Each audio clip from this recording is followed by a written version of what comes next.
This is Deep Dive with Alpha, where truth runs deep and life gets clear. Imagine walking out of a sweltering 95-degree sauna. Oh man, just instantly hit with that heat. Right. You are sweating profusely. You are stripping off layers. You are basically barely able to breathe. Yeah? But then your eyes adjust, and you realize you are not actually in a spa at all. Okay. You are standing in the middle of a completely normal rented living room in Minnesota, in the absolute dead of winter. That is quite the visual. Right. And the person sweating right next to you is a friend of yours, a friend visiting from Florida who, simply because he assumed Minnesota would be this uninhabitable frozen wasteland, he cranked the indoor thermostat to maximum capacity. Oh wow, so he literally built a sauna. Exactly, because of an assumption. So for you listening today, we are exploring a wildly provocative idea. What if you were doing the exact same thing with your entire life? That is a huge question. It really is. What if the invisible assumptions that you are making right now are physically altering the reality you live in? Yeah. And you do not even know you are doing it. It is a profound concept because we are essentially talking about the invisible architecture of the human mind here. Right. So often we experience this universal friction. You know, that friction between what we genuinely sense we are capable of and that invisible tether that just keeps snapping us back down to our baseline. Yes. Like you try to break out, but you just bounce back. Exactly. We change jobs, or we move to completely new cities, we get into new relationships, and yet somehow a year later, the fundamental dynamic is completely identical. And we blame everything else. We blame the economy or our bosses. Or our partners. Right. But what if the common denominator in all of those situations is the mental environment that we just carry around with us? That is the exact premise we are unpacking today. Welcome to the Deep Dive. Glad to be here. Our mission today for everyone listening is to figure out why things never seem to work out despite our absolute best conscious efforts. Right. And more importantly, we're going to look at how to completely rewrite your identity using some incredibly potent tools. Which is so needed because people feel so stuck. Absolutely. So we are drawing heavily from the work of Affirm today. Yeah. The author and modern mystic. Right. Specifically, we are diving into his written work called Leave Your Father's House, as well as detailed transcripts from his School of Spiritual Elite sessions. His work is just fascinating. It really is. Mashiri basically posits that we are all living in these invisible prisons of our own making. And the tragic irony is that we decorate these prisons and we call them our personality. That phrase alone is just a gut punch.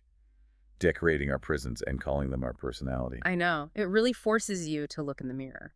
Well, to understand how these invisible prisons are constructed, Mashiri actually directs our attention to some of the absolute oldest texts in human history. Which is an interesting pivot. It is. He makes this really compelling argument that ancient scriptures, and we're talking about the Bible or the Bhagavad Gita or the Quran. Yeah, the major ancient texts. Yeah. He argues they were never intended to be read purely as literal historical logs. Instead, they were actually designed as highly sophisticated vehicles that carry deep psychological and transformative technology. Okay, let us unpack this. Because taking ancient texts and reading them as psychological blueprints instead of just a history lesson is a pretty massive shift. It completely changes how you interact with them. Right. He actually brings up a quote from the Apostle Paul to back this up, Oh. where Paul writes, "The letter kills, but the spirit gives life." Yeah, and that quote is basically the linchpin of Mashiri's entire framework. How so? Well, if you only read the literal words on the page, meaning the letter, you entirely miss the underlying mechanism. Ah, I see. So you get stuck on the surface. Exactly. In fact, Mashiri argues that reading these stories purely literally actually kills the hidden truth about human transformation. Wow. So literalism is the enemy of the actual message. Right. Think of the literal narrative as just an envelope. And the psychological reality is the actual letter folded up inside. Oh, I like that analogy. So when people spend centuries fighting over the historical accuracy of the envelope, They are completely ignoring the letter inside. exactly, they completely miss the profound instructions contained within. So if we actually tear open that envelope for a second, we find a message that basically challenges everything we thought we knew. Totally. And that leads us right into what Mishihiri considers perhaps the most misunderstood metaphor in all of human history, the Father's house. Yes, the Father's house. He points directly to Genesis 2:24, which is a verse, most people have heard at a wedding. Oh yeah. Very popular wedding verse. It says, "Therefore shall a man leave his father and his mother, and shall cleave unto his wife, and they shall be one flesh." Right. For literally thousands of years, this has been preached as basic marital advice. You know, you get married and you move out of your parents' house. But Mishihiri argues that if we apply that psychological lens we talked about earlier, this is not a marital advice column at all. Right. It has literally nothing to do with a physical building.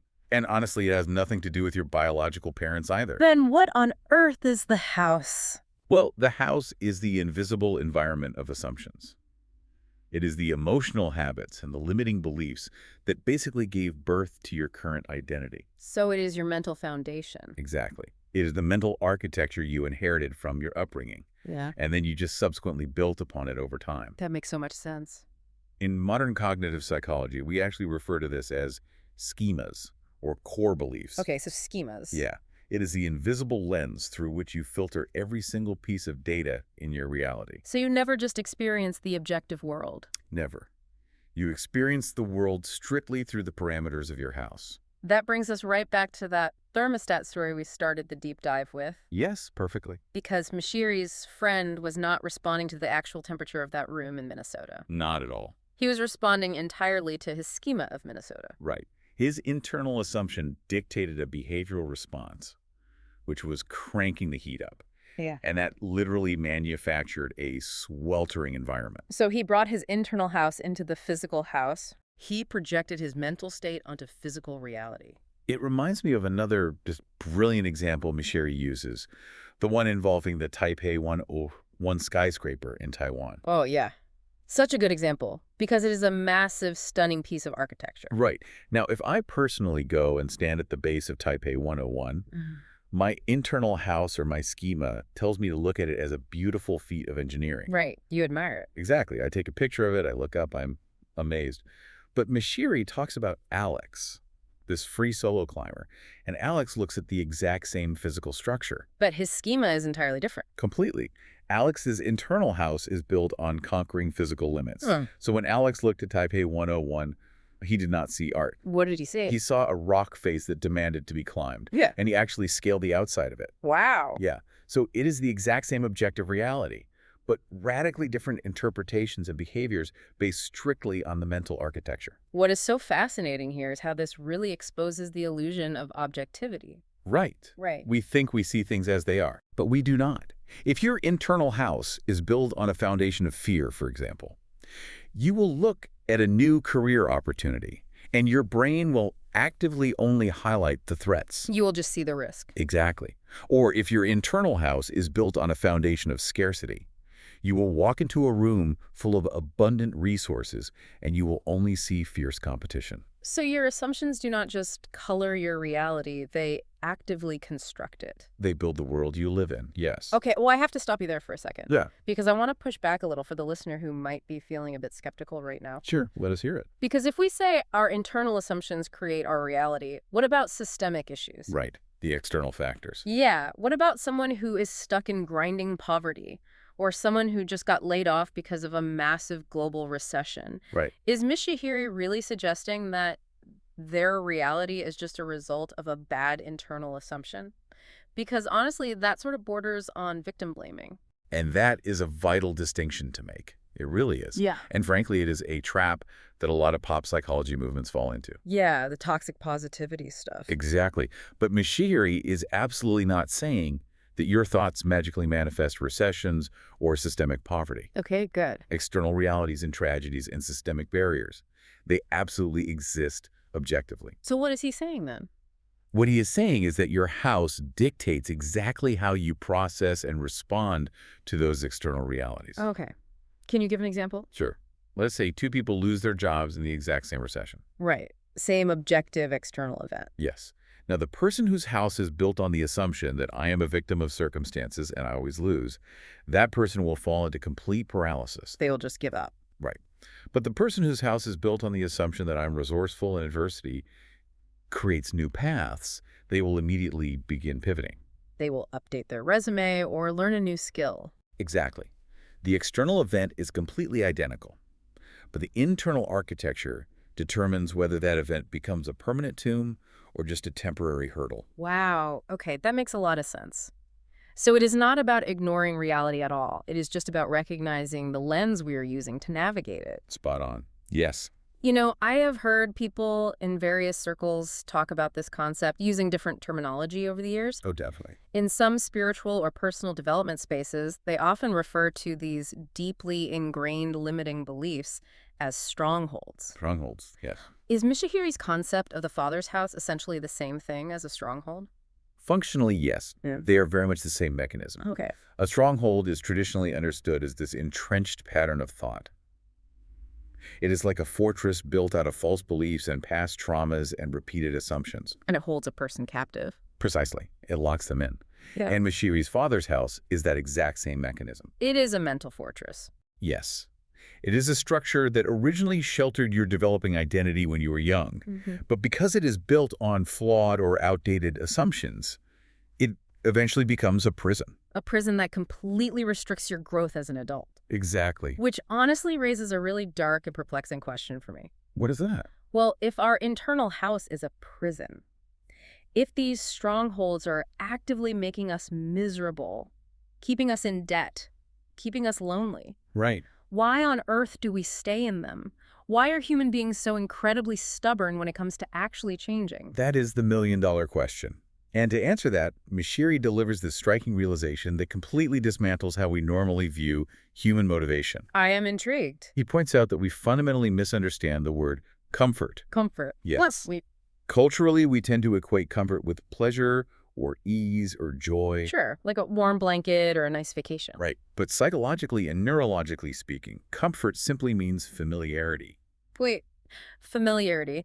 So you can be comfortable while being completely and utterly miserable. Absolutely. You can be deeply comfortable in crushing financial debt. Wow. You can be comfortable in a totally cold and resentful marriage. You could be comfortable in a toxic, soul-crushing job. Because you are used to it. Exactly. It does not mean you enjoy it at all. It just means it is a known quantity. The devil you know. Exactly. The human nervous system is an absolute fanatic for predictability. Really? Oh, yeah. It craves knowing what is going to happen next above almost everything else in the world, even if what happens next is extremely painful. That is wild. We would literally rather have predictable misery than unpredictable joy. We really would. And we can actually see the deep biological roots of this through behavioral science. Right, the science behind the strongholds. Yeah. There is this well-documented phenomenon called status quo bias. Status quo bias, okay. It is our heavy, innate preference for the current state of affairs. You just want things to stay the same. Yeah, just don't rock the boat. Right. But the neuroscience underneath that bias is where it gets really profound. Let's hear it. So every single time you repeat a thought pattern or an emotional reaction, your brain actually coats the corresponding neural pathway with this fatty substance called myelin. Myelin, okay. Yeah. Myelin acts basically like insulation on an electrical wire. So it speeds things up. Exactly. It makes the electrical signal in your brain travel faster and far more efficiently. Oh, wow. So if I spend 10 years constantly worrying about money, I am literally laying down thick, high-speed fiber optic cables for anxiety right inside my brain. Precisely. Yeah. You are physically building the house of anxiety in your brain. That is terrifying. It is, because your brain is essentially an energy-saving machine. Over time, it actively conserves metabolic energy by running those heavily myelinated familiar pathways. Even if it hurts? Yes, even if the outcome of those pathways is severe emotional suffering. Wow. From a purely neurological standpoint, your brain finds suffering to be incredibly efficient because it already knows the route so well. It is the path of least resistance. Exactly. Trying a completely new positive behavior actually requires burning massive amounts of cognitive energy to carve a brand new path. Efficient suffering. That phrase is just going to stick with me. It is a powerful concept. It really reminds me of that historical example Mashihiri uses to illustrate just how deep this preference for the familiar runs. Oh, the story from Exodus. Right. He looks at the ancient story of the Israelites in the wilderness. It is a perfect example of this psychology. So they have just been miraculously freed from generations of brutal slavery in Egypt. Right. Finally free. They are totally free. But as they enter the wilderness, they encounter uncertainty. The food supply is unpredictable. The route they are taking is unknown. It's completely unfamiliar. Right. And what is their immediate reaction to this freedom? They literally start begging their leaders to take them back to Egypt. They want to go back to the chance. Yes. They say they would rather die as slaves because, at least back in Egypt, they sat by pots of meat and they knew exactly what their day would look like. It is the ultimate psychological retreat.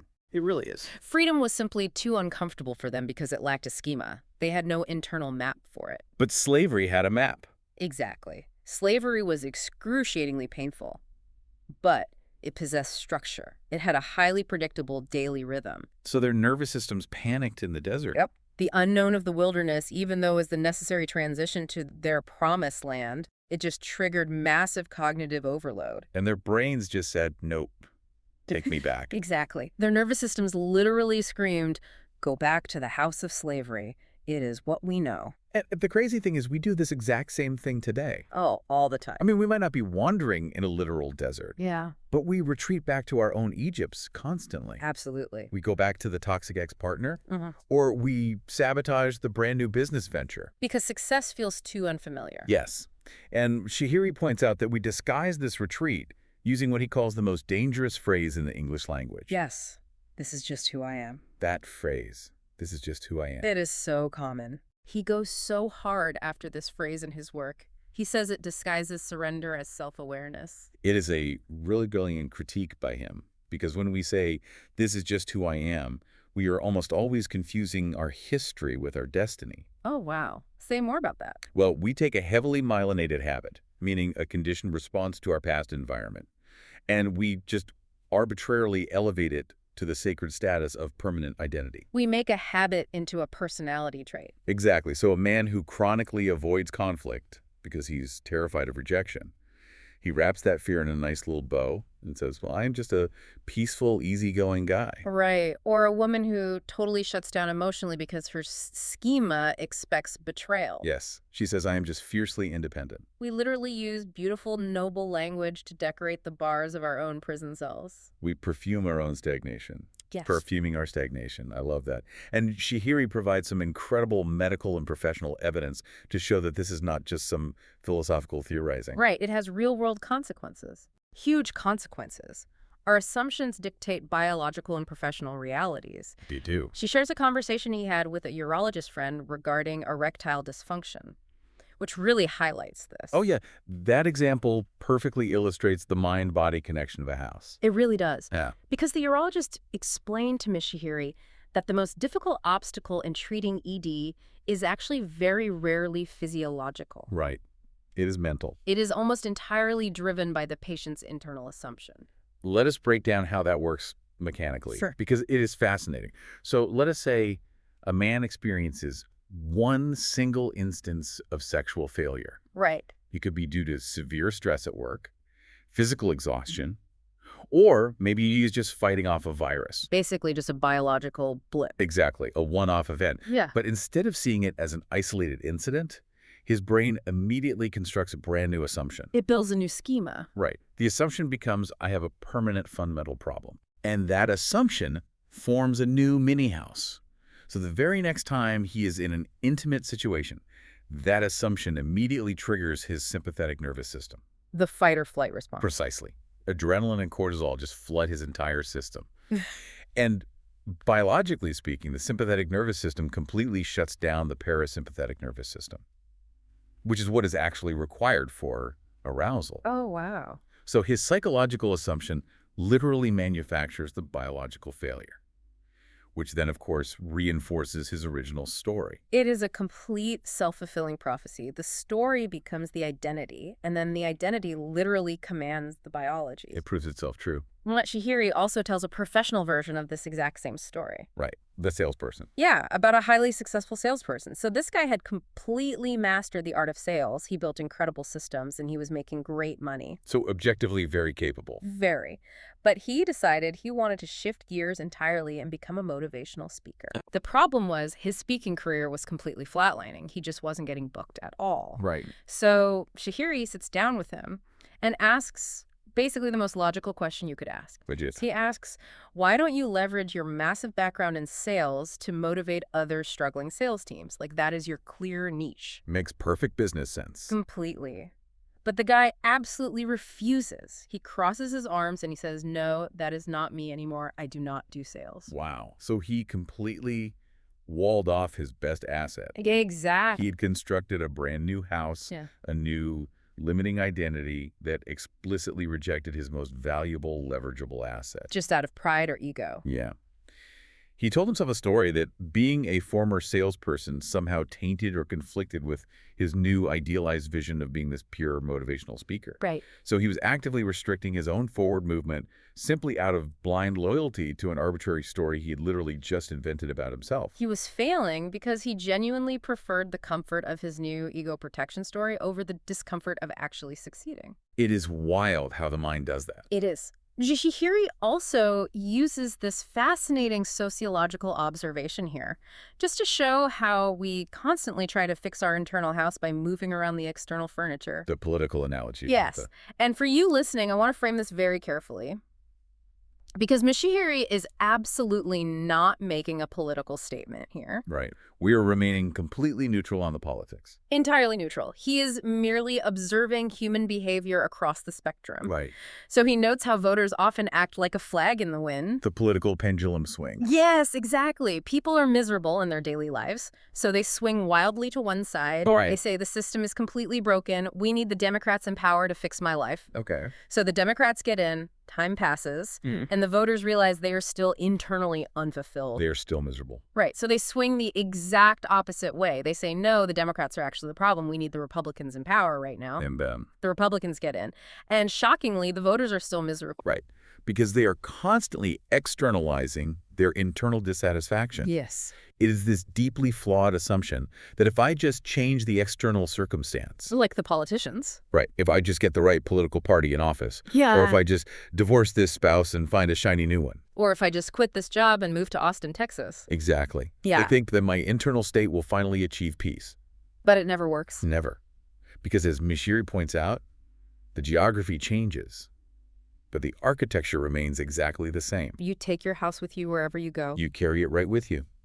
If your internal architecture is built on grievance and lack and victimhood, no external shift will ever satisfy you. Because your brain is still wired for grievance. Precisely.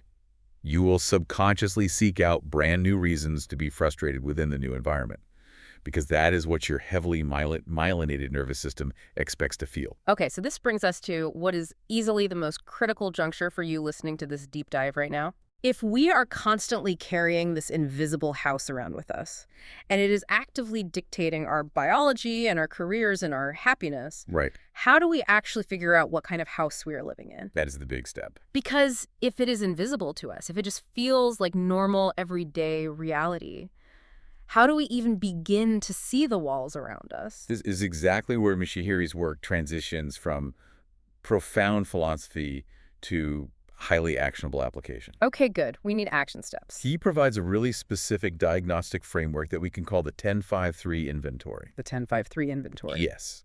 And I highly encourage the listeners not just to passively hear this, but to actually actively participate in it right now. Yes, this is the actionable step you have been waiting for. So let us really walk through it step by step. Okay. Mishiri says you absolutely cannot do this exercise while your ego is actively defending itself. Right. You need clarity. Yeah. Yes.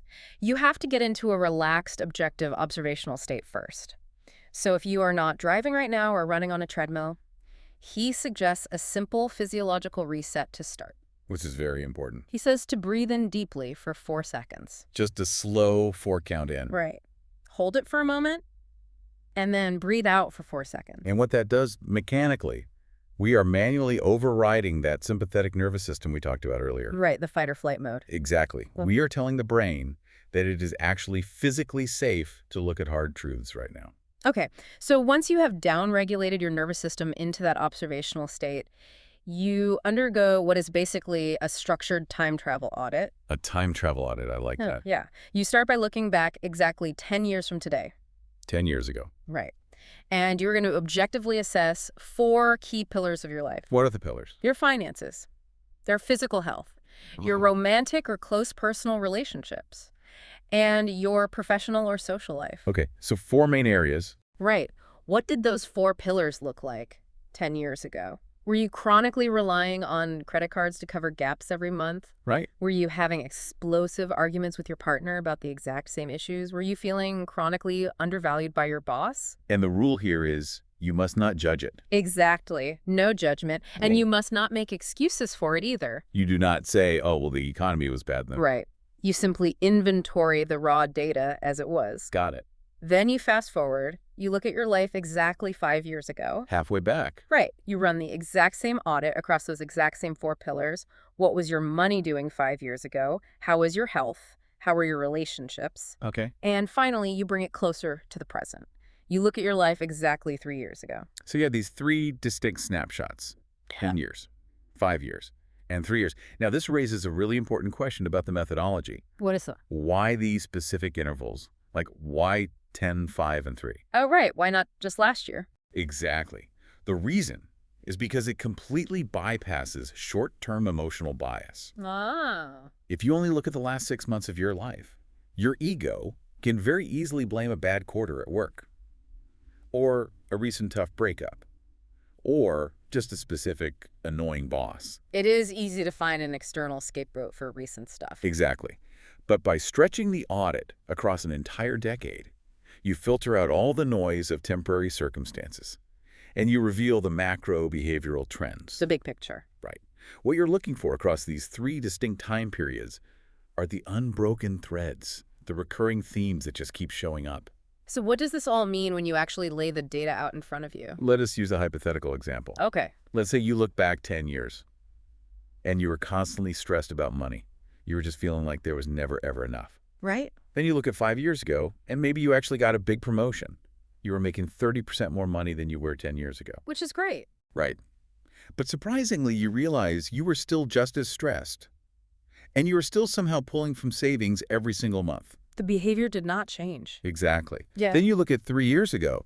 You changed industries completely. You got a massive signing bonus. Yeah. And the exact same low-grade financial panic was still present. Wow. Or let us consider relationships. 10 years ago, you felt totally emotionally invisible to your partner. Yeah. 5 years ago, you'd broken up. You found someone entirely new. But the exact same dynamic of emotional distance just crept right back in. The exact same distance. Yes. And then 3 years ago, yet another completely new partner. But that fundamental feeling of being unseen remained absolutely identical. So when you clearly identify those unbroken themes across a decade of your life, despite changing circumstances and changing jobs and changing partners... That is the moment. Right. That is the terrifying but incredibly liberating aha moment. Yes, it is. Because that unbroken theme is the actual architectural blueprint of your father's house. It is the proof. Exactly. It is the irrefutable empirical proof that the core issue is not the economy. It is not your string of bad bosses. And it is definitely not your supposedly unlucky taste in partners. Right. The true common denominator in every single one of those eras is you.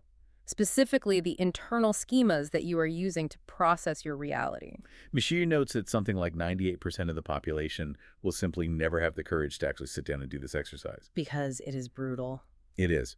Because the absolute second you see that unbroken thread, you permanently lose the ability to play the victim card. Oh, man. You can no longer blame external forces for an internal architecture. It forces ultimate accountability. Yes, which is terrifying to the ego, but it's the absolute strict prerequisite for actual freedom. Okay, so I do the 10-5-3 inventory. I sit down and I see the walls of my limiting beliefs.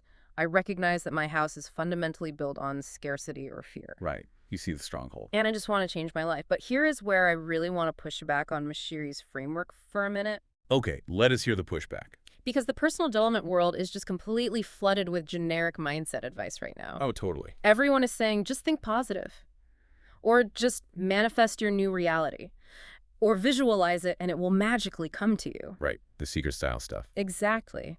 So how do we know, based on Shahiri's specific work, that this is not just another shiny, superficial mindset trend being peddled to vulnerable people? That is an incredibly important challenge to bring up. And honestly, the answer lies in the rigor of the ancient text that Mishahiri relies on. Okay. His framework is explicitly not about just positive thinking. It's not about standing in front of your bathroom mirror, repeating empty affirmations while your underlying structure remains completely rotten. Right. I am a millionaire. I am a millionaire. Exactly. Doing that is basically akin to putting a fresh coat of paint on a house that has a collapsing foundation. It does not fix anything structurally. So what does he propose instead? Vishiri points to a highly operational structural framework. It is leave, cleave, and become one. Okay, let us break those down. Leave, cleave, become one. Let us examine the very first step, leaving. Leave your father's house. Yes. Now notice what the ancient psychological instruction does not say here. Yeah, okay. It does not say fix your father's house. Oh, that is subtle but huge. It is massive. Yeah. It does not say redecorate your current assumptions with nice positive quotes. Right. Vishiri references another really profound ancient metaphor here from Matthew 9:17. He notes you cannot put new wine into old wineskins. What does that mean practically? Well, in antiquity, old wineskins were incredibly brittle. They had already been stretched to their absolute limit by the old wine. Okay. So if you put newly fermenting, expanding wine into an old, rigid skin, the skin would literally burst open, ruining both the skin and the wine. Psychologically speaking, you cannot sustain a brand new, expansive, wealthy, or healthy life inside an unchanged, rigid mental container. The container will break. Exactly. You must fundamentally withdraw your agreement from the old identity. You literally must leave. You literally have to walk out the front door of your own mind. Yes.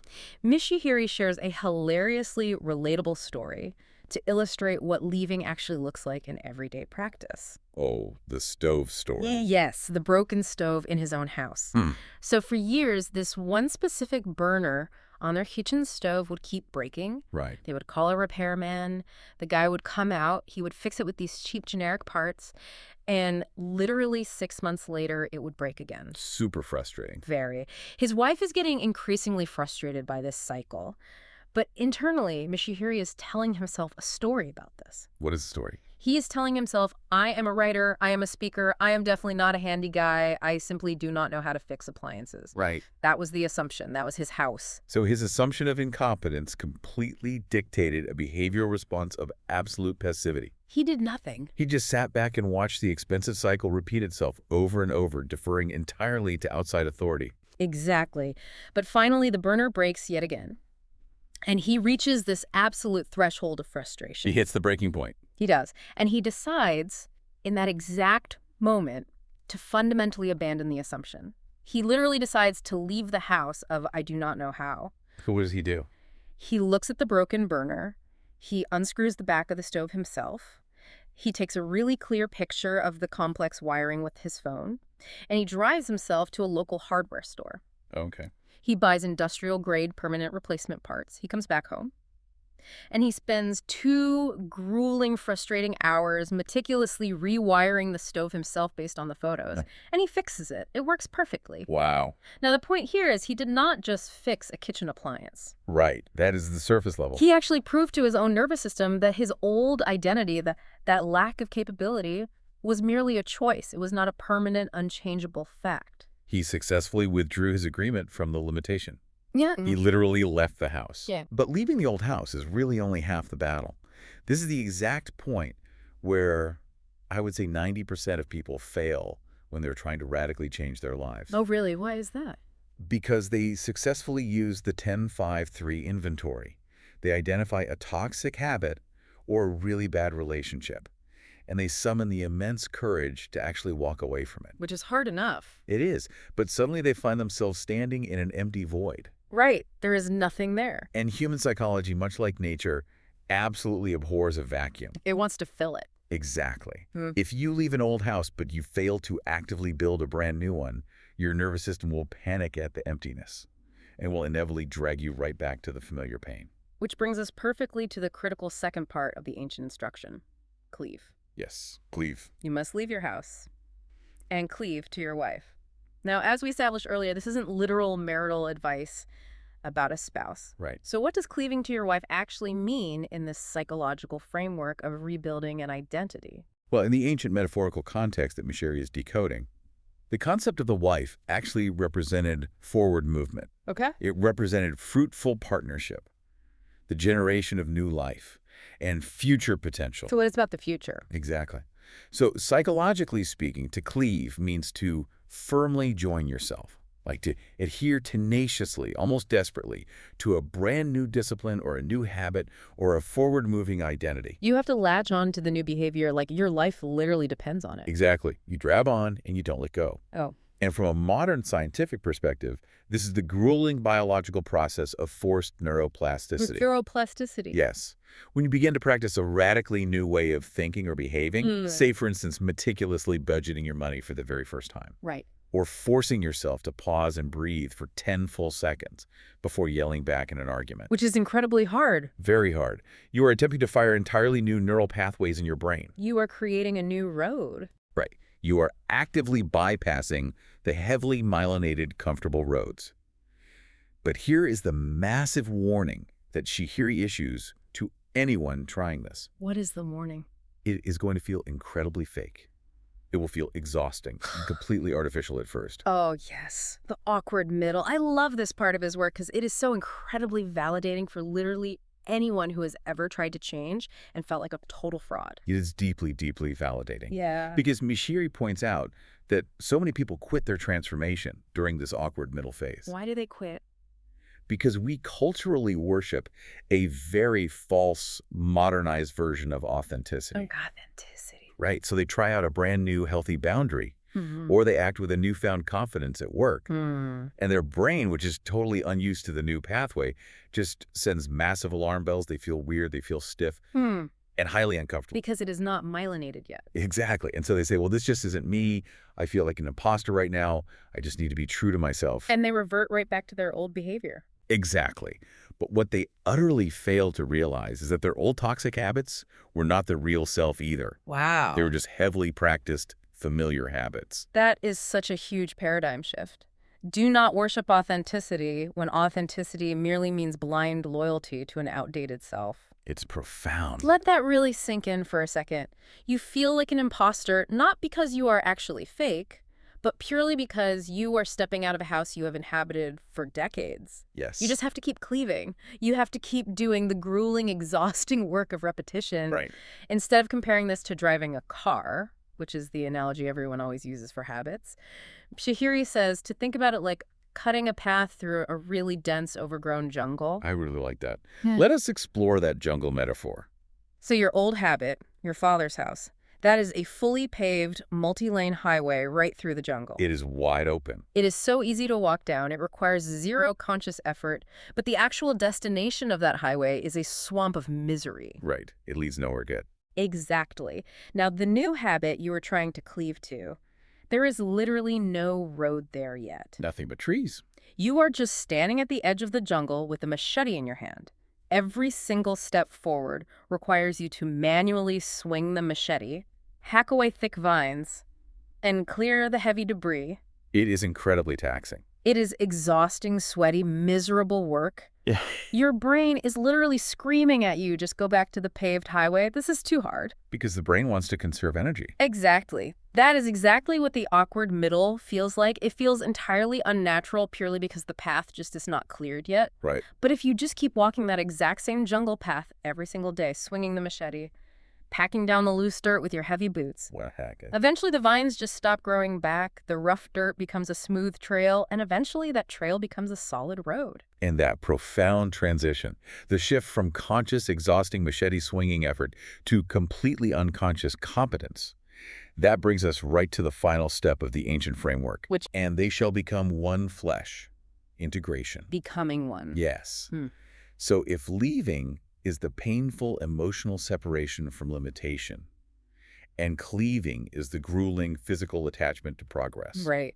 Becoming one is that truly beautiful moment when what you practiced through sheer brute effort finally becomes who you actually are by nature. The habit becomes identity. Exactly. Yeah. If we connect this to the bigger picture, this actually aligns flawlessly with the clinical work of Stanford psychologist Carol Dweck. Oh, right. The growth mindset research. Yes, her work on growth mindset. And it also aligns heavily with James Clear's modern frameworks on identity-based habits. Okay. Because the ultimate goal of Mishiri's process isn't just to perform a new action temporarily. Like just doing a 30-day challenge. Right. It is not just about forcing it for a month. The goal is to practice the action so relentlessly until the underlying identity fundamentally shifts. You literally change who you are. You wear the new identity like a stiff, ill-fitting suit for a while, until you eventually just grow right into it, and it becomes your second nature. The disciplined person eventually no longer has to actively fight every day to be disciplined. It is just naturally who they are. Because the new path is paved. Exactly. The path is paved. The effort literally becomes the essence. Yes. But listen, as you start this journey, for you listening out there, as you leave your familiar old house, you pick up that heavy machete, and you start actively trying to cleave to a new reality. It is not easy. You are going to hit massive roadblocks. It is not going to be smooth sailing at all. And this brings us nicely to the common traps of transformation. The pitfall. Right. Let us talk about the very first internal hurdle Mashihiri identifies, which is the voice of desire. The kid desire. Depending heavily on our cultural or familial or even religious backgrounds, many of us are explicitly conditioned from a young age to suppress our desires. Very true. We are taught that wanting more, like wanting a much higher income, wanting a deeply passionate relationship, or wanting massive career success, we are taught that is inherently greedy or selfish or unspiritual. Mashihiri addresses this head on, and he provides this brilliant philosophical distinction that completely clears up all of this guilt. How does he distinguish it? He differentiates very clearly between appetite and desire. Appetite versus desire. Yes.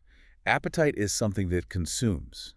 It seeks immediate short-term relief. It wants superficial distraction or numbing, or it seeks the domination of others. So it's destructive. Right. Appetite is essentially a bottomless pit that actually leaves you emptier the more you feed it. Okay. Desire, on the other hand, creates. True desire actively seeks growth and contribution. It seeks mastery and the fuller, much deeper expression of life. He actually quotes Proverbs 13:12 to reframe this for people. He says, "Hope deferred makes the heart sick, but when the desire comes, it is a tree of life." A tree of life. A tree of life. That implies really deep roots, branches reaching out, actually providing shade and fruit for other people. Exactly. When you feel a persistent, undeniable inner ache for more in your life, Right. not for a shallow distraction, but a deep ache for a much more meaningful life, or for a greater capacity to physically help your family, or for deeper internal peace. Yes. Mashihiri argues that is absolutely not your ego being greedy. That is actually the literal force of life itself trying to expand through you. Wow. That specific desire is the actual architectural blueprint for your new house. Suppressing that desire does not make you holy or humble at all. It just makes you stagnant and incredibly resentful. But here's where it gets really tricky, right? Oh, yeah.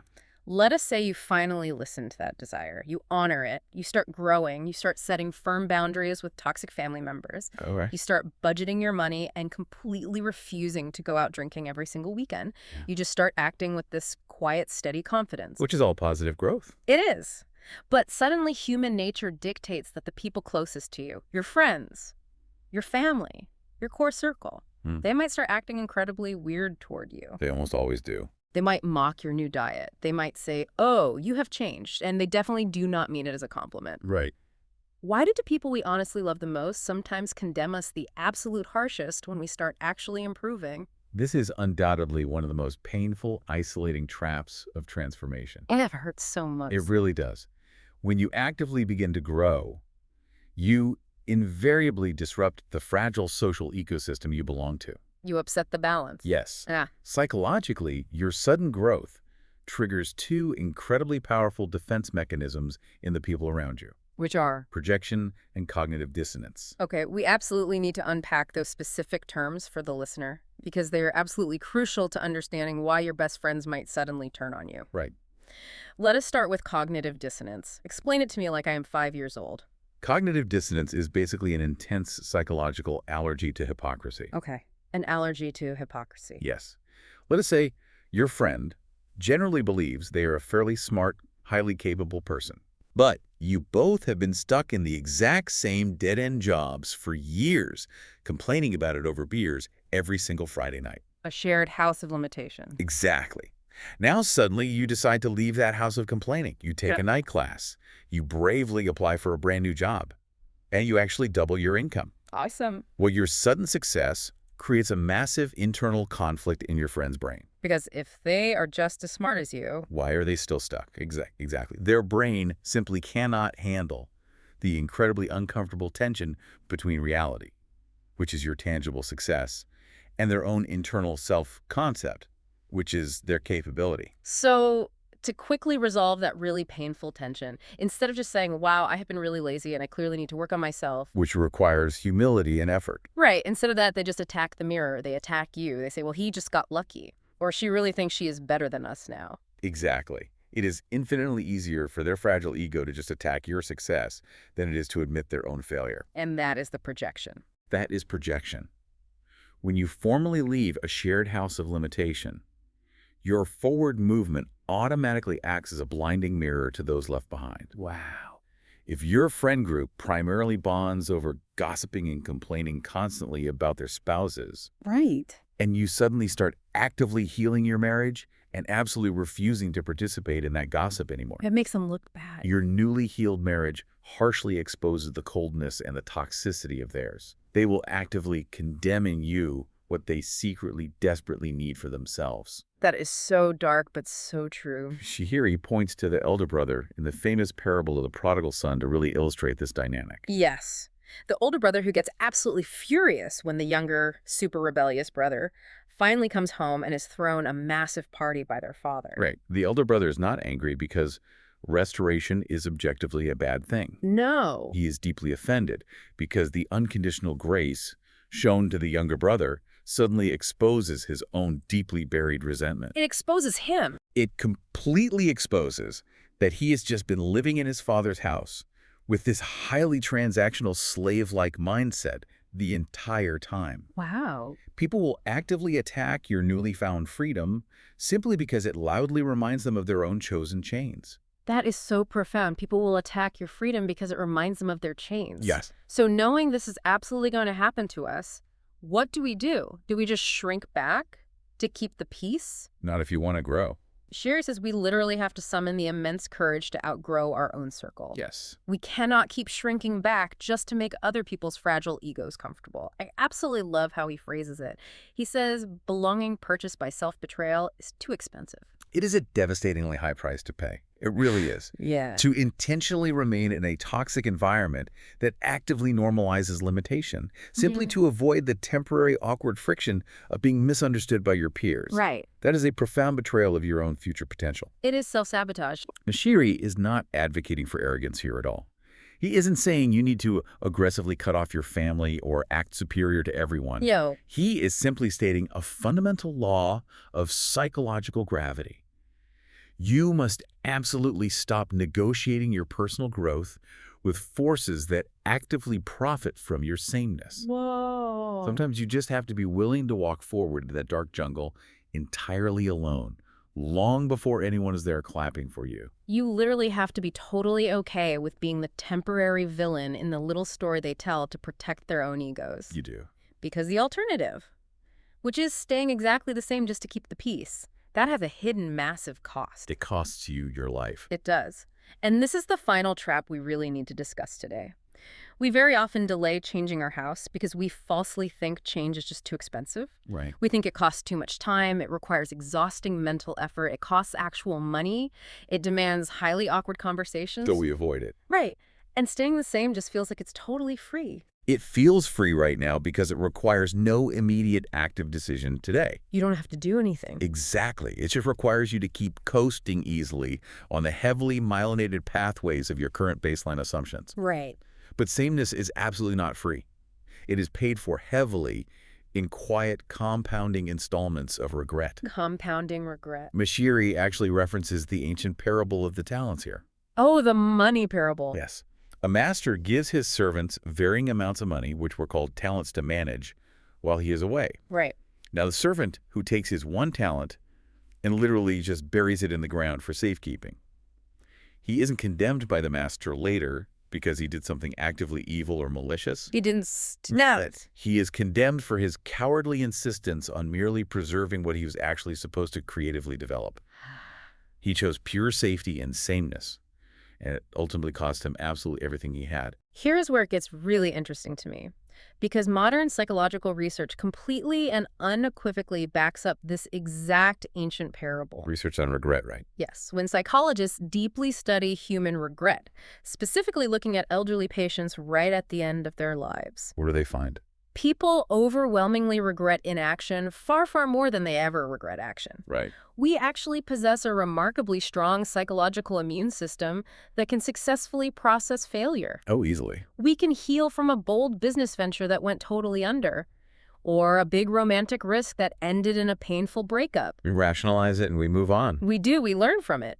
But what truly haunts the human psyche is the unresolved possibility, the nagging what if. Yeah. What if I had actually left that toxic job 10 years ago?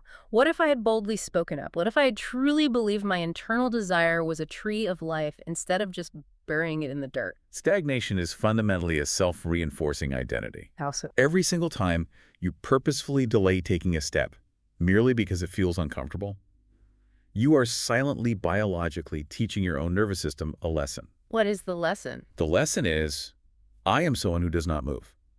I am someone who passively accepts limitation. Wow. You are actively reinforcing the thick walls of the old house. That is chilling. But the truly beautiful reverse of that is also completely true. Okay. Every single small act of courage, every single time you bravely pick up the machete and try to cleave to a new, forward-moving habit despite the intense awkwardness, Right. you are providing irrefutable physical evidence to your own brain that fundamental change is actually possible. You are literally laying the bricks for the brand new house. One awkward swing of the machete at a time. Exactly. Change has a very steep, upfront physical price. But so does sameness. Yes. Wisdom is quite simply learning to choose the specific cost that actually builds an architecture you genuinely want to live in. Wow. Okay, we have absolutely covered an incredible amount of ground today on this deep dive. We really have. It is heavy but necessary material. Let us quickly recap the core mission we originally set out on. Great. We wanted to deeply understand why things just do not seem to work out for us, and how to fundamentally physically rewrite our identity. Right. According to Alpha Mashiriri, the absolute key is recognizing that you are currently living inside an invisible father's house, an internal architecture built entirely out of your own inherited assumptions, your schemas, and your heavily myelinated habits. And to clearly see the walls of that house, you have to actively practice radical, unflinching honesty. Yeah. You must literally sit down and formally perform the 10-5-3 inventory. You have to look back over an entire decade of your life across your finances, your health, your relationships, and your career. Looking for those themes. Exactly. To spot the unbroken recurring themes of your own behavior. Okay. And once you finally identify the house, you have to remember the ancient technology. You just cannot just cheaply redecorate it with a bit of positive thinking. You must fully leave it. You must systematically and firmly withdraw your ongoing agreement from the identity that simply no longer serves you. Then you actively have to cleave. You have to attack yourself desperately to a brand new forward-moving identity, enduring all of that grueling, highly awkward middle phase in the Dex jungle where you feel like a total imposter. Keep swinging the machete. Right. And finally, you just keep cleaving. You keep swinging until you seamlessly become one with it, until the raw effort seamlessly transforms into your actual essence. And as you bravely undergo this profound, lifelong process, I really want you to remember that you already have absolutely everything you need. That is so important. It is. This truth, this entire deep dive today, it isn't actively giving you shiny new external tools. No. It is merely freeing the powerful tools you already possess internally. It is elevating you to suddenly realize the true governing power of your own mind. Yes. You're simply not a helpless passive victim of your circumstance or systemic gravity. You are the master architect of your entire internal experience. You completely have the power to tear down the prison cell because you are actually the one who originally built it. Exactly. So I want to leave you listening with a final, highly provocative thought. Let us hear it. Tomorrow morning, when your alarm finally goes off, in that very quiet, groggy moment before your feet even hit the floor, I want you to ask yourself one question. Which is? Which house are you waking up in? Are you lazily just putting on the familiar, highly comfortable clothes of your past?